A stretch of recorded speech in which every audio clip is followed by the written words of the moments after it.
Our justice correspondent Bob Orr has been investigating this story from the start. He joins us from Washington this evening. Bob? Jeff, intelligence sources now tell us that U.S.-born cleric Anwar al Awlaki is emerging as a key player in that Christmas Day attack. As one official puts it, the radical imam is right in the middle of this. U.S. officials say Anwar al Awlaki has operated around the fringes of al-Qaeda for nearly a decade. He counseled 3 of the 9/11 hijackers, and earlier this year traded a series of internet messages with accused Fort Hood gunman Major Nidal Hassan. After the shootings, Awlaki praised Hassan as a hero. The imam has always denied terror ties, holding himself out as a spiritual counselor to Muslims. There's always this association between Islam and terrorism, when that is not true at all. I mean, Islam is a religion of peace. But intelligence sources say evidence shows Awlaki is now a significant part of al-Qaeda in the Arabian Peninsula, and he has recently become more of an operations guy.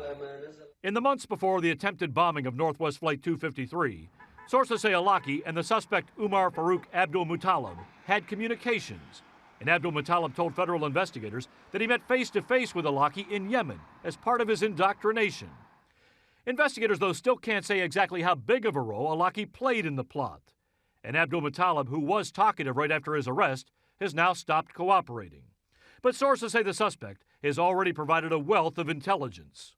Abdul Muttalib says he got the explosives in Yemen and said he knew of no other planned attacks. But the suspect says he was isolated from other brothers while training in Yemen to keep him from knowing too much about other al-Qaeda operatives and other potential plots. While most of his story so far has checked out, sources say some of the names of associates that he's provided have turned out to be aliases. While Abdul Muttalib recovers from his burns in a federal lockup, Awlaki remains free. But make no mistake, he is now a marked man. An airstrike apparently just missed him last week. Intelligence officials now say they believe he has survived. Jeff? But Bob, the suspect Abdul Muttalib here, he was talking a lot at first, and now all of a sudden he's not. Why the change? Well, the short answer to that is he now has a lawyer and he's being very careful. It's not unusual for terror suspects to talk at first. I will say, though, that investigators were really struck by how expansive he was. And on that point, there seemed to be 2 schools of thought. One, he was nervous, not fully indoctrinated as a full-fledged terrorist, and he was intimidated.